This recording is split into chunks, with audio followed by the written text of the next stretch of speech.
Hi there, guys, Pathfinders. This is the knot on. This is stage three. Stage three is how to care for your rope. These are some of the stuff you'd like to know before we start actually doing the knots, kind of cleanly stuff. So there's a few points here. Most of these can be found on the PDF that you'll find in Wikipedia on this. And let's see if we can go over it a little bit. That's why I picked this picture in the background. It shows a rope, kind of messy, and stuff like that. So I'm going to go ahead and put me in share. All right. And here it comes. This is stage three. And you will notice up here at the top that it says knot tying. And unfortunately, I can't see it right now because it's not showing it to me, but it talks about, oh, stage three, know how to care for your rope. And didn't have a whole lot.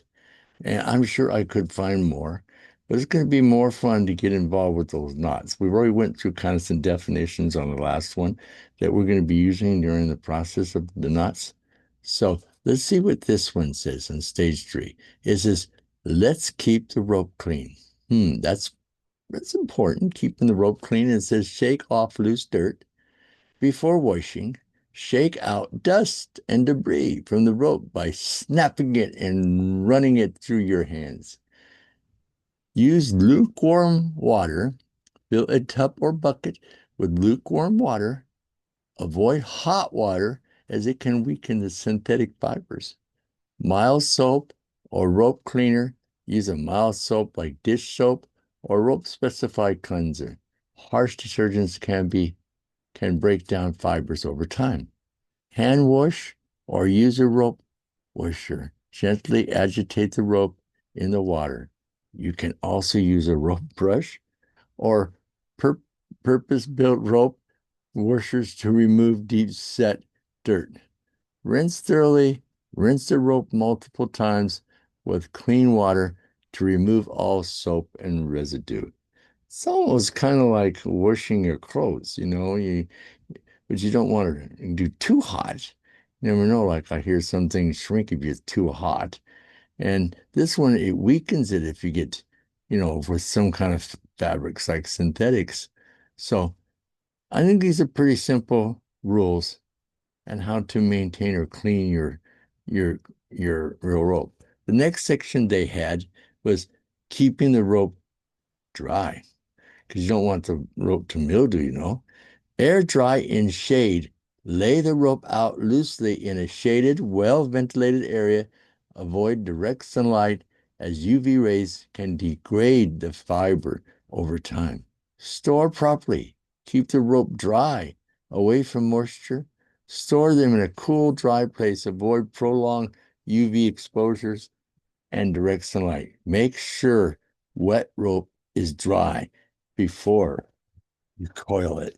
Well, you know what? I think my wife told me you don't like putting clothes away that, or mildew or something like that because the dampness will cause it to do weird stuff. So you always want to make sure it's nice and dry. And then it talks about the last part that you should be aware of, which is not a very big section. I really was only one line, and that was coil your rope before storing. Always coil it, the rope before storing it. I think that's what I do. And I think different people have some coil, but I'm not sure why and how that habit got in there. But, and I think the last part I had on this, it says, by following these steps, you can maintain integrity and performance of your rope, ensuring it remains safe and reliable. Return rope to its proper place after using it. That's more or less, I think basic knowledge. Always return your these tools back to where you got it. So if you're working with the rope or even the soap, and you're cleaning all your different ropes and making sure they clean and they last and all that stuff, so they're not all dirty and everything. I think you need to keep all your supplies organized to what you're doing. Well, that was stage three. That was a really big stage. I hope you come back to stage four. This is Mr. D, and welcome to the Knot Honor. God bless you.